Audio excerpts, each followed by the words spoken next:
Assalamualaikum warahmatullahi wabarakatuh. Apa kabar teman-teman semua? Ketemu lagi dengan saya di channel Berdesa.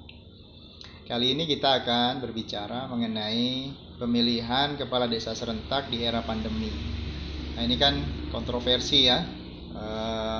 Kita nggak usah bicarakan kontroversinya. Kenapa pemerintah tetap memperbolehkan kegiatan pemilihan kepala desa serentak. Nah, ada di dalam peraturan perubahan kedua Permendagri yang mengatur tentang pemilihan kepala desa serentak. Di sana memang ada yang mengatur berkaitan dengan bagaimana pelaksanaan pemilihan kepala desa di era pandemi. Bahkan di perubahan kedua Permendagri tentang Pilkades ini memang khusus merubah yang berkaitan dengan pandemi. Jadi sebenarnya kalau kita bahas pasal per pasal ya tidak cukup waktunya ya dalam satu video. Informasi utuhnya itu sebenarnya pelaksanaan pilkada serentak itu tetap boleh dilaksanakan. Yang penting mematuhi protokol kesehatan. Intinya itu. Jadi di sana yang dirubah itu di dalam kepanitiaannya. Jadi panitia bupati atau wali kota membentuk panitia pilkades serentak di kabupaten, itu komposisinya melibatkan tim Satgas Penanganan Covid. Nah, kemudian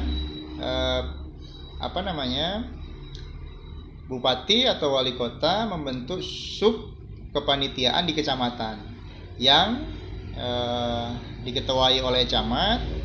Kemudian forum koordinasi pemimpin kecamatan, Satgas Covid kecamatan, dan unsur-unsur lain yang dianggap perlu. Nah, tugasnya ini yang baru ya, yang hal barunya. Jadi sub kepanitiaan di kecamatan ini mempunyai tugas 3. Yang pertama melakukan sosialisasi dan edukasi mengenai protokol Covid.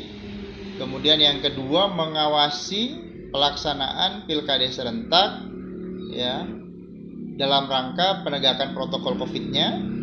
Kemudian yang ketiga membuat laporan berkaitan dengan pelaksanaan penegakan protokol kesehatannya pada kegiatan pilkada serentaknya. Jadi boleh tetap dilaksanakan, tetapi protokol kesehatannya nanti dilakukan secara ketat. Di dalam permen tersebut sudah diatur ya detail-detail teknis apa saja yang harus dipersiapkan bagi desa-desa yang memang jadwalnya tahun ini melaksanakan pilkada serentak. Jangan khawatir, tetap bisa berjalan. Nah, detail-detail bagaimana menegakkan protokol kesehatan, hal-hal apa saja yang harus disiapkan, itu diatur sebenarnya lengkap di dalam permen tersebut. Tapi kita nggak bisa bahas satu-satu.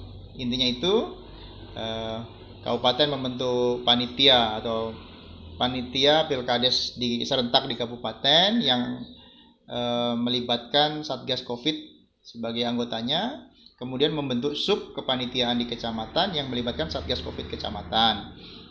Kemudian Satgas Covid ini nanti bertugas memastikan yang pertama mengedukasi, mensosialisasikan protokol Covid-nya, kemudian mengawasi pelaksanaan penegakan protokolnya, kemudian yang ketiga melakukan pelaporan. Mungkin itu ya teman-teman yang bisa saya bagikan, yang saya bisa informasikan kepada rekan-rekan semua. Mudah-mudahan bisa bermanfaat. Mohon maaf kalau ada yang salah, dan dadah.